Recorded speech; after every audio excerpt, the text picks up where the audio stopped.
Queridos irmãos, é com imenso prazer que estou aqui hoje,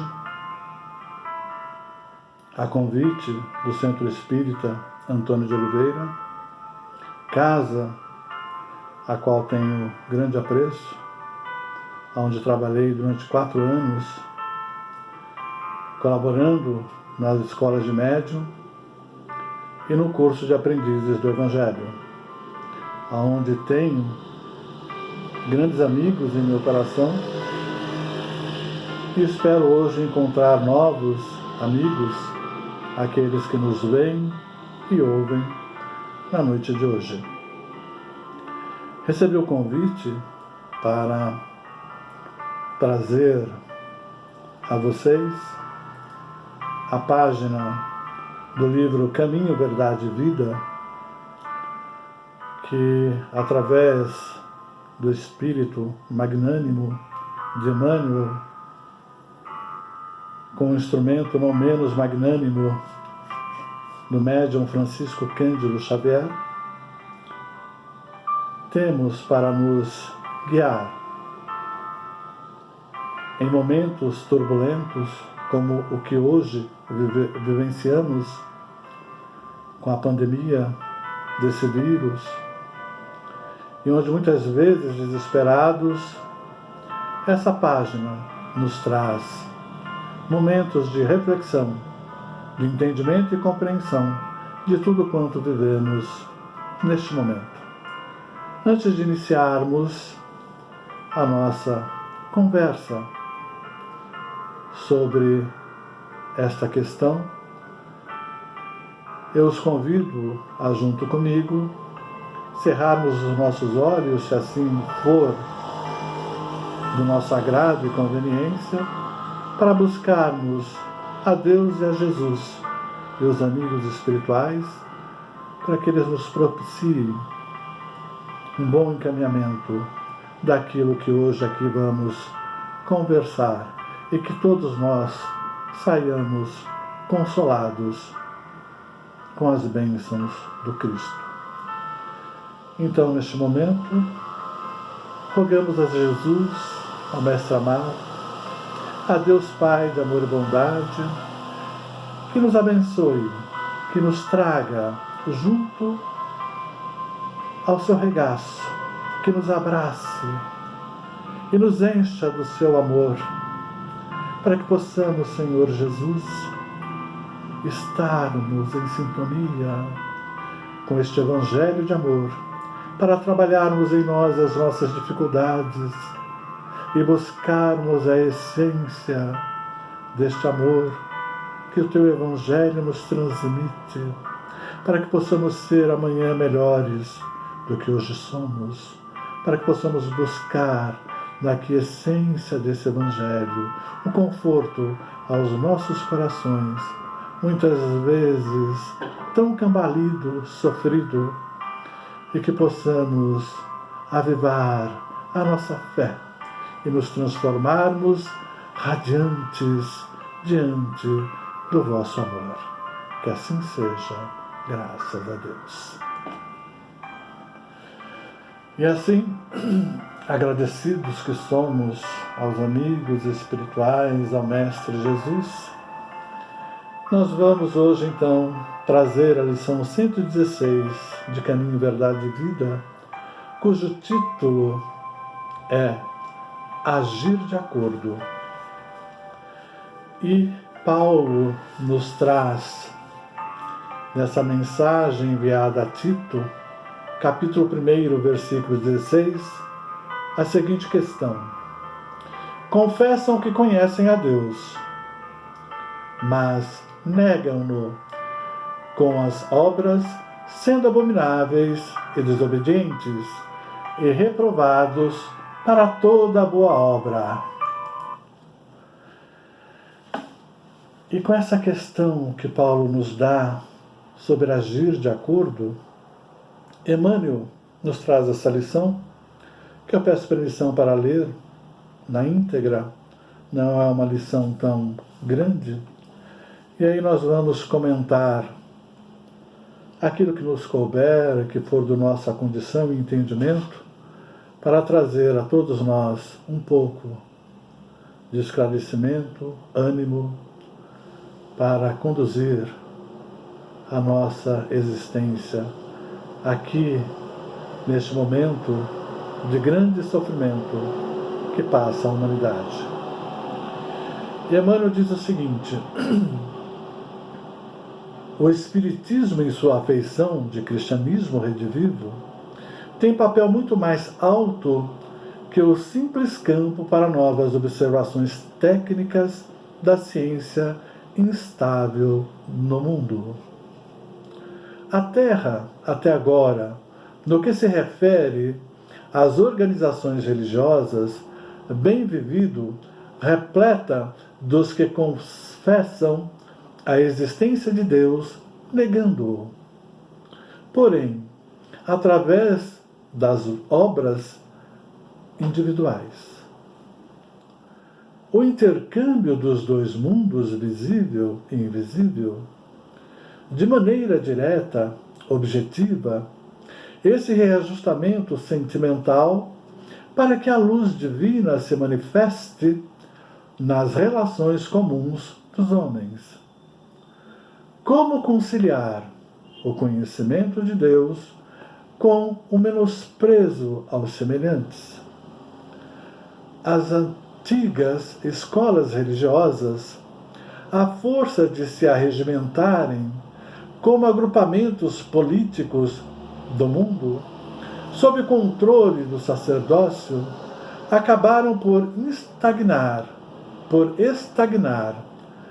os impulsos da fé em exterioridades que aviltam as forças vivas do espírito. A doutrina consoladora da sobrevivência e da comunicação entre os habitantes da Terra e do infinito, com bases profundas e amplas no Evangelho florescente entre as criaturas com características de nova revelação, para que o homem seja, nas atividades vulgares, real afirmação do bem, que nasce da fé viva. Que interessante, né? O título já nos é bastante sui generis. Agir de acordo. E Emmanuel, então, nos traz essa página que nos leva a meditar. Agir de acordo a quê? Quando Paulo instiga a Tito nessa questão de agir de acordo, ele faz referência para que busquemos, nós que já temos o conhecimento do Evangelho de Jesus, do cristianismo e do espiritismo redivivo neste cristianismo, que nos abre ainda mais a mente, que nos dá consciência daquilo que somos, daquilo que aqui estamos realizando e o que buscamos ser. Essa condição de agirmos de acordo é buscar agir de acordo com aquilo que aprendemos na disseminação do Evangelho de Jesus, daquilo que essas palavras nos traz, que lemos e muitas vezes repetimos, mas dificilmente exemplificamos. A questão que Paulo traz é que devemos de agir de acordo com aquilo que dizemos acreditar, que é no Cristo, que é em Jesus, em Deus, e no Evangelho que nos traz esse Cristo, para que possamos nos melhorar como criaturas, como espíritos eternos que somos.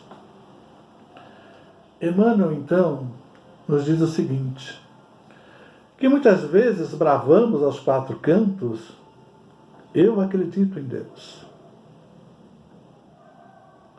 Eu busco em Deus me fortalecer.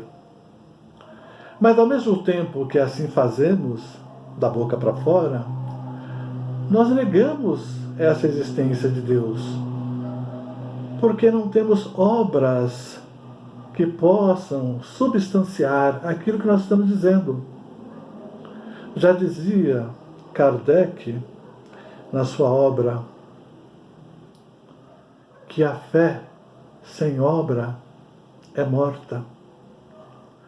Que nós precisamos exercer a nossa fé através das boas obras, da benemerência, do auxílio fraterno ao nosso irmão e ao próximo. Não podemos nos negar à atividade caritativa cristã, à fraternidade para com aqueles que sofrem mais do que nós, porque todos sofremos, sabemos disso, mas existem aqueles que padecem muito mais. Eu outro dia estava vendo algumas mensagens no WhatsApp. Eu adoro o WhatsApp, bendito WhatsApp. Como tudo na vida, tem coisas boas e coisas não boas.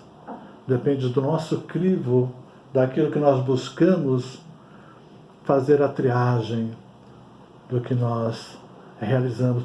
Mas é uma ferramenta excelente que nos aproxima das pessoas, que nos traz o aconchego de parentes distantes e nos traz questões elucidativas quando nós buscamos. E teve um post nessa pandemia, nesse momento de dor e sofrimento que estamos, em que o distanciamento social nem sempre é igual a todos, nem todos têm a condição de ter um lar com conforto, com internet, com todas as regalias tecnológicas que o nosso mundo atual nos proporciona. Mas nós temos escolhas.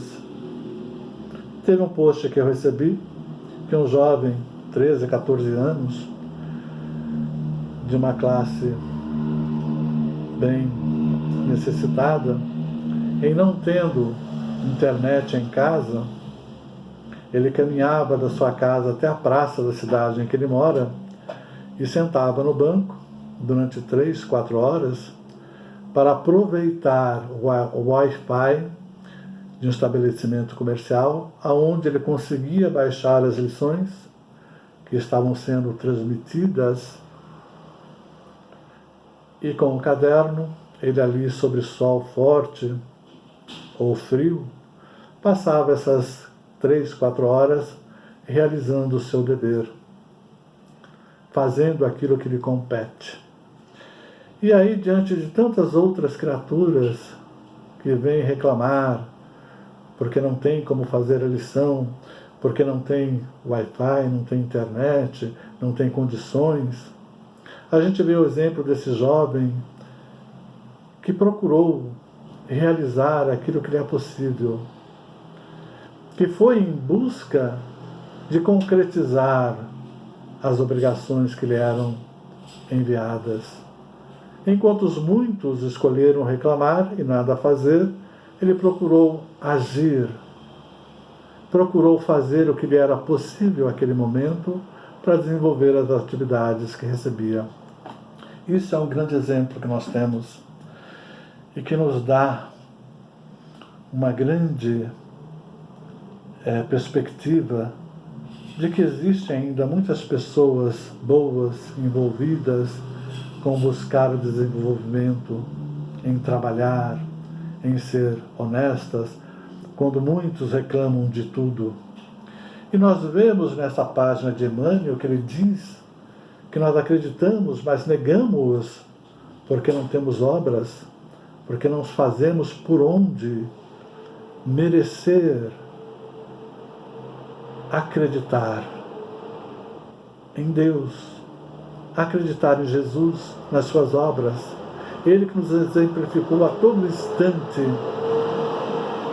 dando-nos a condição de servir incondicionalmente e que nós deveríamos fazer aquilo que nos for possível, lógico que bem distante da grandiosidade do Espírito de Jesus, mas nós podemos mais. Quando eu vejo certas questões, eu me pergunto, o que é que eu estou fazendo? O que é que eu estou realmente me dedicando em auxílio ao próximo nesses momentos tão difíceis? E envergonhado me vem a resposta: pouco ou quase nada. Enquanto a gente vê que muitos, com menos recursos do que nós, estão fazendo muito mais.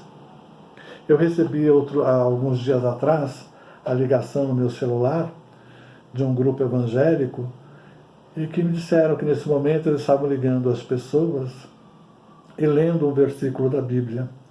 E se eles podiam fazê-lo para comigo. Eu disse sim, fiquem à vontade. E foi uma coisa rápida, porque eles não fazem a explicação, só leem o versículo da Bíblia, agradecem e pedem se pode deixar o nosso telefone, que semanalmente eles vão retornar com novos versículos da Bíblia. E assim eu assenti que poderia ficar com o meu telefone, e eles têm feito regularmente essa ligação semanalmente com a leitura de um versículo. E aí eu vejo, e eu o que faço? O que eu tenho feito em prol dos nossos irmãos necessitados, seja na palavra evangélica, seja no trabalho ativo, caritativo, no conforto do meu lar? E eu me pergunto, eu tenho agido de acordo com aquilo que os ensinamentos do Cristo me trazem? Com aquilo que eles me tocam no meu ser? Eu tenho agido de acordo com a condição que Deus me deu para auxiliar aos meus irmãos? E aí me remete à memória uma outra passagem do Evangelho segundo o Espiritismo, capítulo 15, que é: fora da caridade não há salvação. Eu vou ler também, porque é tão brilhante e a gente não pode perder nada daquilo que nós temos no Evangelho.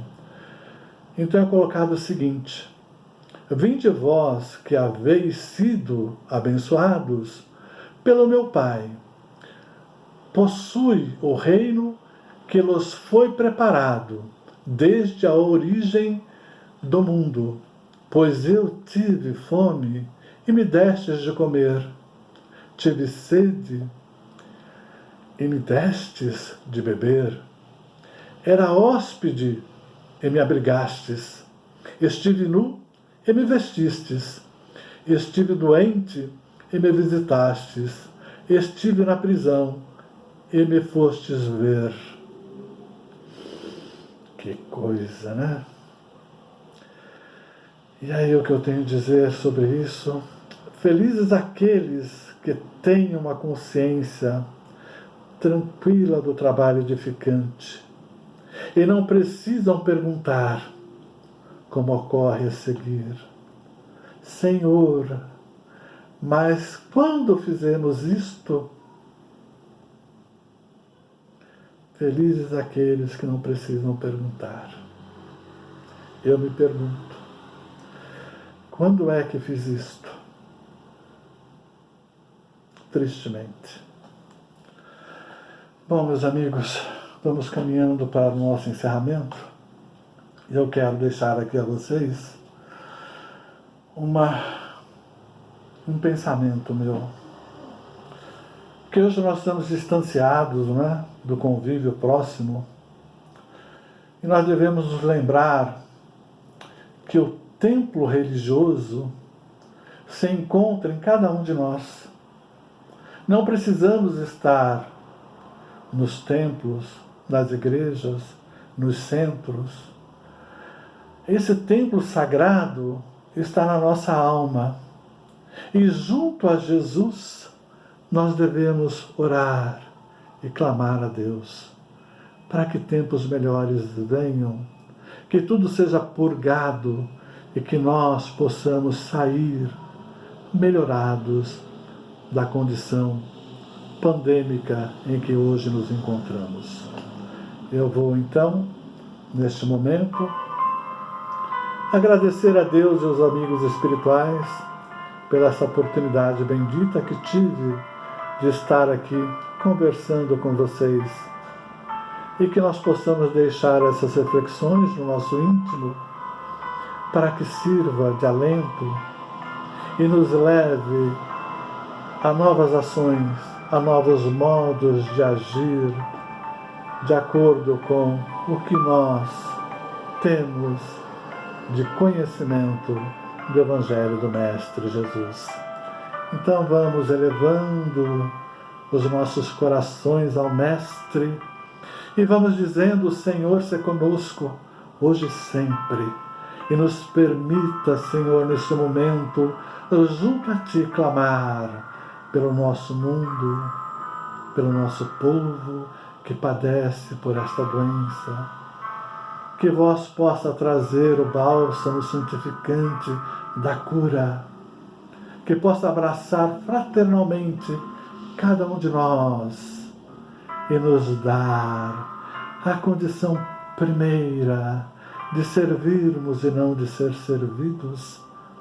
Que nos permita, Senhor Jesus, neste momento, ao elevarmos o nosso coração e pensamento a Ti, nos sentirmos fortalecidos e buscarmos, através do Seu Evangelho, agirmos de acordo e trabalharmos para o bem de todos.